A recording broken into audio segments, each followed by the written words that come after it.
Hello नमस्कार दोस्तों, कैसे हैं आप सभी। एक बार फिर से आप सभी का स्वागत है आपके अपने यूट्यूब चैनल प्रॉफिट स्टडी में। तो साथियों, आज की इस वीडियो में बात करने वाले हैं रेलवे ग्रुप डी भर्ती 2025 सेशन के अंतर्गत एक बार फिर से ग्रुप डी भर्ती प्रक्रिया में रेलवे की तरफ से बड़ा बदलाव किया है और इसको लेकर ऑफिशियल नोटिस भी जारी कर दिया गया है। मल्टीपल अखबार के माध्यम से भी इसकी पुष्टि हो गई है। आप साथियों, ये समझ में नहीं आता है कि 2019 के बाद रेलवे भर्ती बोर्ड आरआरबी की तरफ से 2024 में 5 सालों के अंतराल के बाद मात्र 32,400 वैकेंसियां निकाली जाती है। उसके बाद यहां पे एक के बाद एक नॉन स्टॉप लगातार रेलवे ग्रुप डी भर्ती में बदलाव देखने को मिल रहा है, जिसमें से सबसे बड़ा बदलाव था कि रेलवे ग्रुप डी भर्ती टेक्निकल पद में से आईटीआई की अनिवार्यता को खत्म कर देना, यह रेलवे बोर्ड का सबसे बड़ा बदलाव था। उसके बाद फिर हम लोगों ने वेटिंग के रिगार्डिंग देखा, उसके बाद हम लोग रिप्लेसमेंट पैनल के रिगार्डिंग यहां पे अपडेट देखे थे।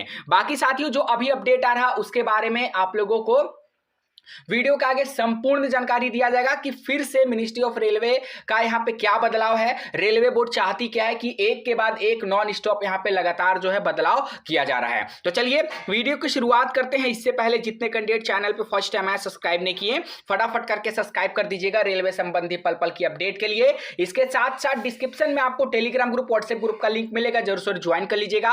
हर तरह का लेटेस्ट इंपॉर्टेंट अपडेट कंटिन्यू वहां पे देखने को मिलते रहते हैं। साथियों, अगर आप रेलवे ग्रुप डी भर्ती सीसीए कैंडिडेट के अकॉर्डिंग आपने फॉर्म भर रखा है तो आप लोग को पता है कि सीसीए का जो मेरिट है वो नॉर्मल कैंडिडेट से अलग बनता है। आप लोग का जोन वाइज मेरिट बनता है और आप लोग का जो मेरिट बनेगा उसमें जितना वैकेंसी है आपके जोन में उतना ही कैंडिडेट को टॉप से सेलेक्टेड किया जाएगा। इसमें कैटेगरी का कोई भी मैटर नहीं बनता है। तो आपके जोन में कितने कैंडिडेट क्या स्कोर कर रही है जानना बहुत जरूरी है। तो इसके लिए आपको प्रॉफिट स्टडी की तरफ से मॉक टेस्ट यहाँ पे लॉन्च किया गया है। और जो पिछला ऑफर था, बहुत सारे कैंडिडेट बोल रहे थे कि एक बार फिर से ऑफर को यहाँ पे लाया जाए, तो साथियों वही ऑफर एक बार फिर से आपको देखने को मिल रहा कि आपको फिर से 20 रुपए में आपको टेस्ट अवेलेबल कराया जा रहा है, जिसमें 100 से ज्यादा मॉक टेस्ट। इसके साथ साथ आपको यहां पे जोन वाइज रैंक और अपना all India rank Hindi English में टेस्ट देखने को मिलेगा।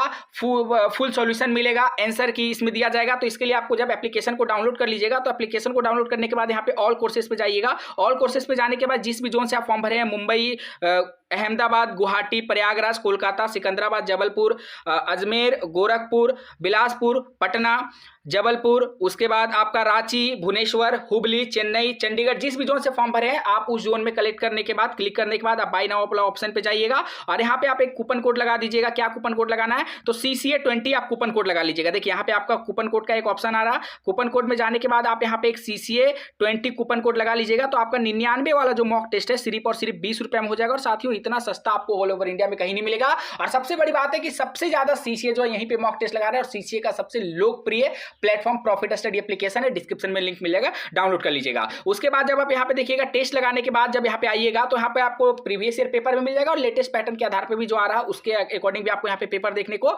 मिलेगा। टेस्ट लगाने के बाद आप यहाँ पे देखिए, जब व्यू रिजल्ट में क्लिक करिएगा तो व्यू रिजल्ट में क्लिक करने के बाद साथियों आपके सामने इस तरह का इंटरफेस आएगा, जहां पे आपका टोटल रैंक वगैरह यहाँ पे शो करेगा। उसके बाद यहाँ पे आपसे ज्यादा कितने कैंडिडेट यहाँ पे स्कोर किए हैं, आपसे कम कितने कैंडिडेट स्कोर किए हैं, वो सारा कुछ आप यहाँ पे रैंक वगैरह सब कुछ चेक कर सकते हो। और इसके साथ साथ ऑल इंडिया में आपका CCA रैंक क्या आ रहा है वो सारा कुछ देख सकते हो। तो देर मत करिए, ये ऑफर फिर दोबारा नहीं आएगा। CCA80 कूपन कोड यूज कर लीजिएगा, 20 में टेस्ट मिल जाएगा। डिस्क्रिप्शन में आपको लिंक दिया गया है। तो देखिए साथियों, यहां पे अखबार के माध्यम से पुष्टि किया गया है और अभी तक जितना भी बदलाव रेलवे बोर्ड की तरफ से किया गया है, खासकर ग्रुप डी भर्ती को लेकर बात करें तो एक भी ऐसा बदलाव नहीं है जिसमें छात्र हित के लिए कोई भी परिवर्तन रेलवे बोर्ड किया हो। सबसे पहला बदलाव आईटीआई की अनिवार्यता को खत्म कर दिया गया टेक्निकल पोस्ट पे। उसके बाद यहाँ पे ऑफिशियली तौर पे आपका वेटिंग लिस्ट का प्रावधान नहीं है। हालांकि टेक्नीशियन जो अभी यहाँ पे चल रहा पैनल वगैरह आ रहा है उसमें आपको सेकंड वेटिंग, थर्ड वेटिंग देखने को मिल रहा है, पर ये ऑफिशियल तौर पर घोषित नहीं है। ये रेलवे के ऊपर डिपेंड करता है कि आपका वेटिंग लिस्ट वो कब तक देगा। अगर मन किया तो सेकंड दे दिया, मन किया तो थर्ड दिया, मन किया तो फोर्थ किया, मतलब उनके मन पे अब यहाँ पे छात्रों का भविष्य निर्भर करेगा। ठीक है, इसके बाद यहाँ पे अगला अपडेट आया था पैनल को, रिप्लेसमेंट पैनल को लेकर कि अगर कोई कैंडिडेट यहाँ पे जिनकी मृत्यु हो जाती है या फिर ज्वाइन करने के बाद अगर कोई कैंडिडेट छोड़ देता है तो उस कंडीशन में यहां पे रिप्लेसमेंट पैनल नहीं दिया जाएगा। मतलब अभी तक जो भी अपडेट आया है ये सभी का सभी, कोई भी अपडेट छात्र हित में शामिल नहीं हुआ है। बाकी देखते हैं कि अभी क्या अपडेट यहां पे बताया जा रहा है। तो देखिए अखबार के माध्यम से पुष्टि हो रहा है कि अब सीधी भर्ती से भरे जाएंगे रेलवे के चतुर्थ श्रेणी कर्मचारियों के रिक्त पद। ठीक है साथियों, यहां पर बताया जा रहा कि सीधी भर्ती का मतलब होता है कि डायरेक्ट रिक्रूटमेंट। ठीक है, डायरेक्ट रिक्रूटमेंट कोटा, जिसमें जो ओपन मार्केट में भर्ती आती है, जैसे अभी आपका 32,400 जो वैकेंसी आया वो आपका डायरेक्ट रिक्रूटमेंट के तहत आया है। तो वही यहां पे बोला गया है कि सीधी भर्ती से भरे जाएंगे रेलवे के चतुर्थ श्रेणी। चतुर्थ श्रेणी मतलब होता है आपका ग्रुप डी का जो पद है उसको ही चतुर्थ श्रेणी यहां पे कहेंगे, तो वही आपका यहां पे मेंशन किया गया है कर्मचारियों के रिक्त पद। तो साथियों पहले भी यहां पे डायरेक्ट रिक्रूटमेंट से भरा जा रहा है और अभी भी यहां पे डायरेक्ट रिक्रूटमेंट से भरा जा रहा। तो इस लाइन का कहने का मतलब क्या है वो आपको आगे पैराग्राफ में यहां पे समझ में आएगा। देखिए यहां पे भी मेंशन किया गया है कि भर्ती प्रक्रिया में बदलाव। गोरखपुर के तरफ से यहां पे खबर निकल के आ रहा है कि रेलवे भर्ती बोर्ड ने लेवल 1 के चतुर्थ श्रेणी कर्मियों ग्रुप डी के रिक्त पदों पर भर्ती प्रक्रिया में बदलाव किया है। जोनल स्तर पर चयनित उम्मीदवार के शामिल न होने, त्याग पत्र देने या कर्मी की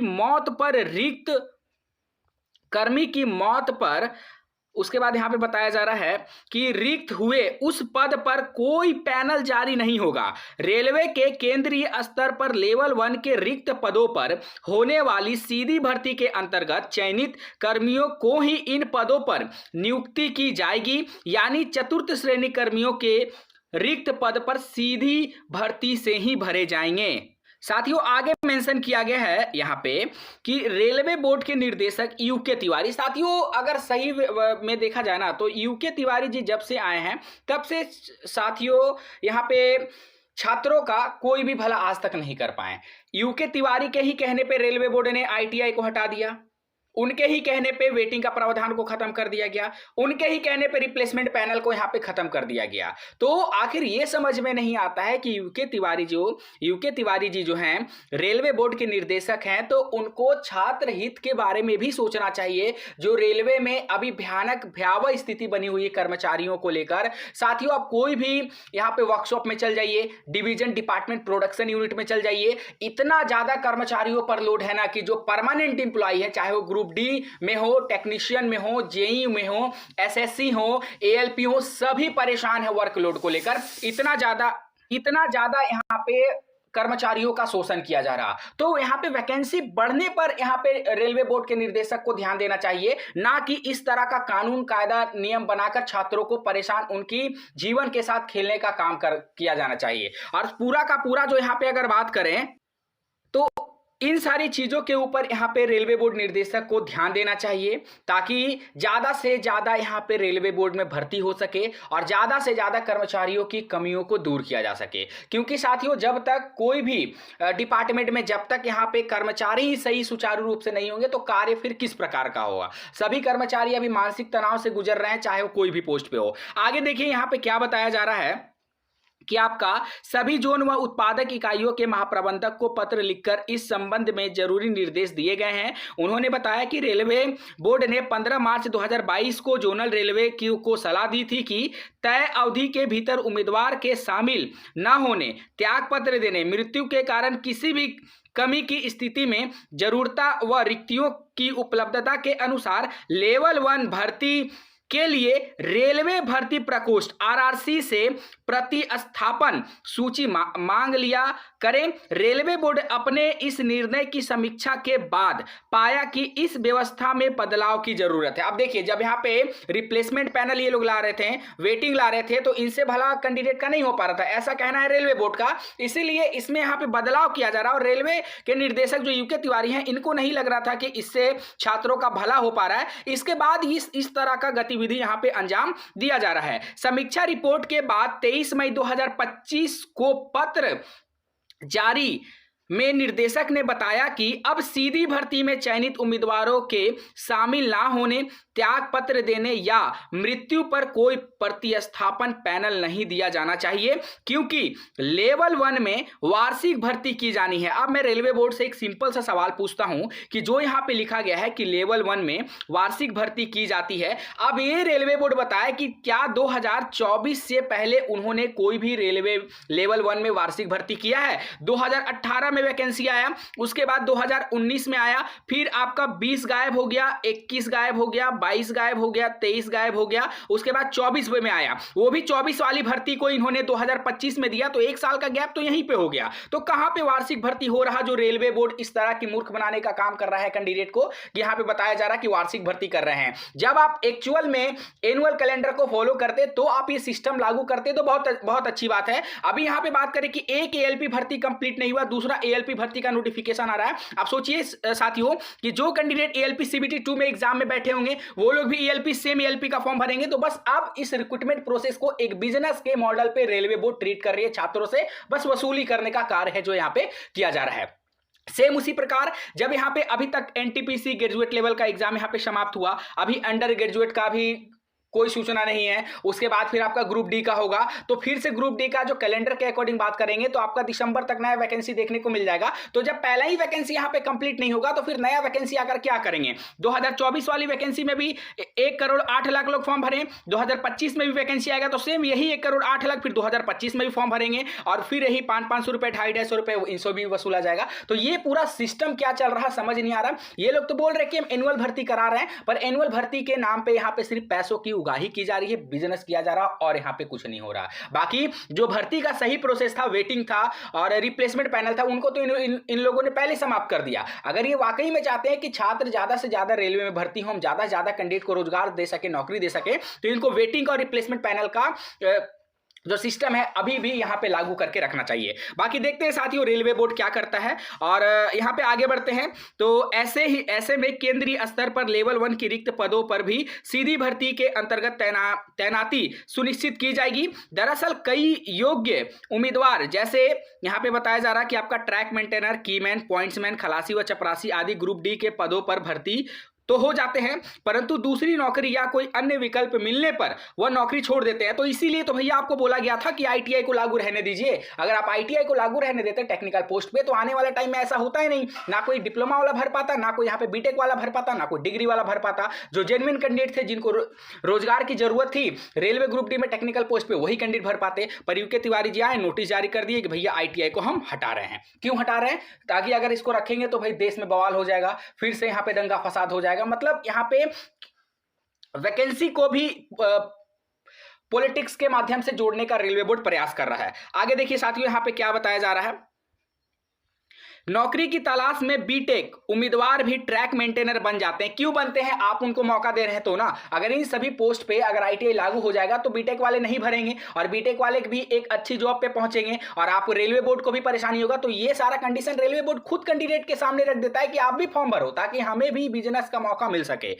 जो बहुत दिनों तक नौकरी नहीं करते, ऐसे में जोन स्तर पर रेलवे भर्ती प्रकोष्ठ से प्रतिस्थापन सूची मांग कर रिक्त पदों को भर लिया जाता है। इसी प्रतिस्थापन प्रक्रिया में अनियमितता की आशंका बनी रहती है। बोर्ड की नई व्यवस्था को जोनल रेलवे स्तर पर लागू करने की प्रक्रिया शुरू हो गई। देखिए इंप्लीमेंटेशन भी हो गया है कि जो नया रूल रेगुलेशन यहाँ पे लाया जा रहा है वो इसे इंप्लीमेंटेशन भी किया जा चुका है। सबसे पहले रेलवे बोर्ड से हमारी ये मांग है कि जो आप यहाँ पे बोल रहे हैं कि हम एनुअल कैलेंडर पे भर्ती दे रहे हैं, तो इस एनुअल कैलेंडर को सबसे पहले आप फॉलो करिए। जिस प्रकार एसएससी फॉलो कर रही है, जिस प्रकार अदर रिक्रूटमेंट एजेंसी फॉलो कर रही है, सेम उसी प्रकार रेलवे को भी एनुअल कैलेंडर यहाँ पे फॉलो करना चाहिए। तो ही रेलवे बोर्ड ये बोले कि हम एनुअल भर्ती दे रहे हैं, नहीं तो फिर एनुअल भर्ती के नाम पे सिर्फ कैंडिडेट को मूर्ख बनाया जा रहा है और यहां पे कुछ नहीं किया जा रहा।